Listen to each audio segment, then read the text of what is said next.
Oi pessoal, tudo bom? Como é que vocês estão? Começando mais uma semana, né? Então, hoje a gente vai tratar de variações linguísticas, que é um assunto muito comentado em provas, né? Em concursos, tá? E eu creio que vocês estarão fazendo no final do ano, né? Então, esse assunto a gente convive com ele no dia a dia, tá? Variações linguísticas, né? Sociocultural, né? Social, né? Uma coisa, né? Diatópica, diastrática. Então vamos aprender ou relembrar um pouco desses assuntos.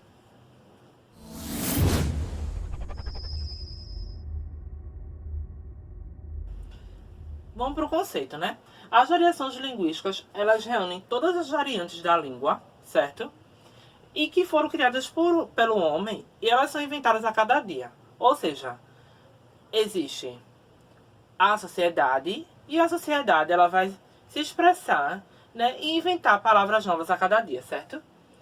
Dessas reinvenções surgem as variações que envolvem diversos aspectos históricos, sociais, culturais, geográficos, entre outros, tá? Então, como a gente sabe que a mudança é constante, a sociedade também vai mudar o seu modo de falar. Vamos para a variação geográfica, que é a diatópica, tá? Ela vai estar relacionada com o local que é desenvolvida, tal como as variações entre o português do Brasil e de Portugal, que são chamadas de regionalismo, certo? Ou seja, pode mudar de região para região, né?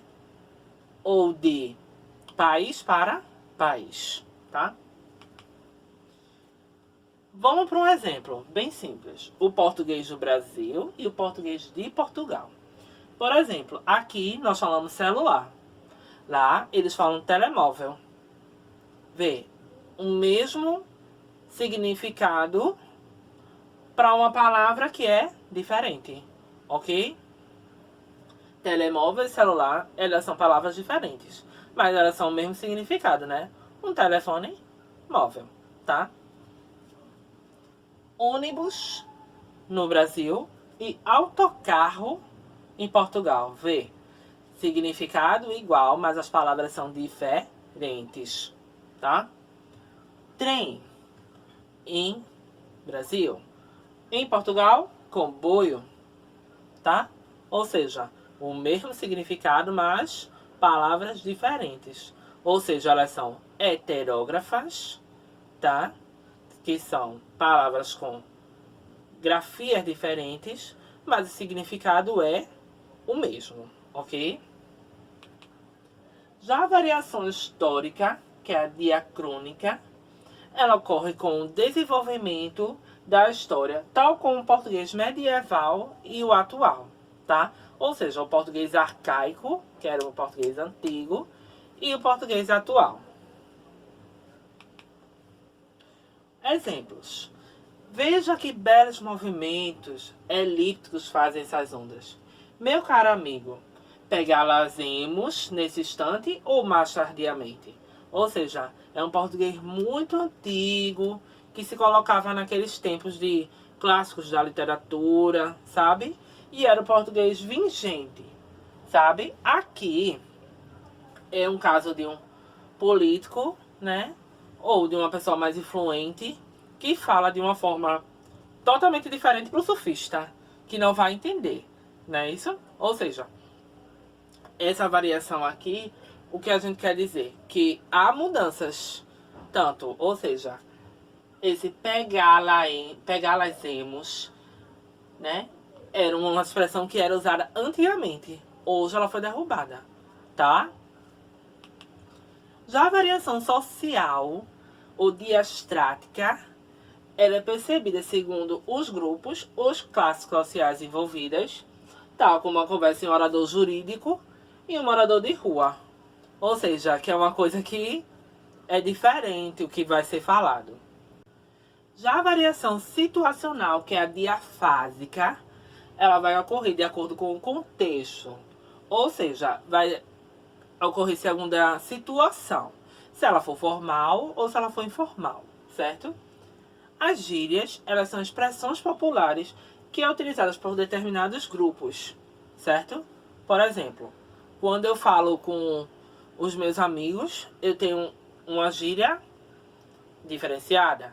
Quando eu estou em sala de aula, eu falo de uma forma formal, entendeu? Então, existe essa variação, ou seja, a situação que eu vou estar no momento, ou seja, o contexto. Vamos para o exemplo. Olha o nome da gíria, levar o cano. Significado, né? Esperar a pessoa em vão. Ficar esperando a pessoa em vão, né? Aí, aqui, é a língua brasileira de sinais, certo? Ou seja, eu tive que usar a situação da língua de Libras de sinais para passar para os meus alunos.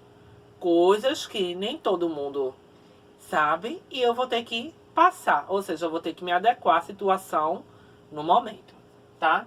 Aqui é a mão esquerda em S, voltada para baixo, apontando para a direita, tá? Mão direita em Y, palma voltada para trás, à frente da mão esquerda, por exemplo, quando faz assim, tá? E bota pra cima, tá?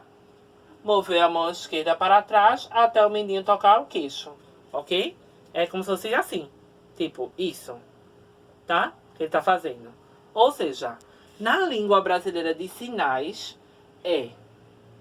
a gíria é ficar esperando em vão, ou seja, levar o cano, como a gente fala no português, tá? Vamos para uma síntese bem básica sobre esse assunto. Variação histórica, mudança da linguística em função da passagem do tempo. Ou seja, por exemplo, a palavra farmácia era escrita com PH. Hoje ela é escrita com F, tá? Ou seja, na variação histórica. A palavra farmácia ela foi modificada ao longo do tempo, tá? Variação geográfica, mudança linguística e que em função da região que o enunciador vive. Por exemplo, aqui a gente fala macaxeira.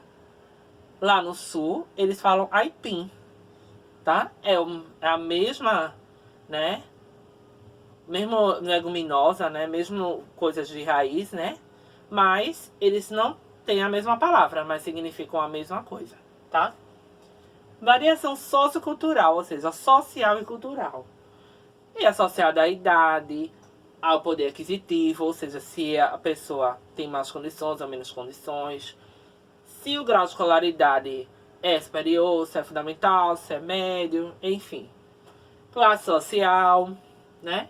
E o que a pessoa vai pertencer, né?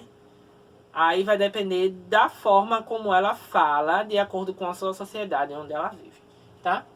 E o contexto, a variação contextual, vai ocorrer de acordo com o contexto que se dá o enunciado. Ou seja, a forma como eu falo agora, eu estou falando numa situação formal. Mas quando eu estou numa roda de amigos, eu vou falar numa situação informal, tá bom? Com isso, a gente termina a aula de hoje. O exercício está no módulo 1, tá? Capítulo 1, página 29, 30, 31 e 32, tá? Próxima aula, a gente vai fazer uma live para corrigir esse exercício, tá? Qualquer dúvida, tá no meu privado, pode ir no meu privado e pode ir no grupo para esclarecer qualquer coisa, ok? Um abraço a todos, fiquem em casa, tá? E bons estudos.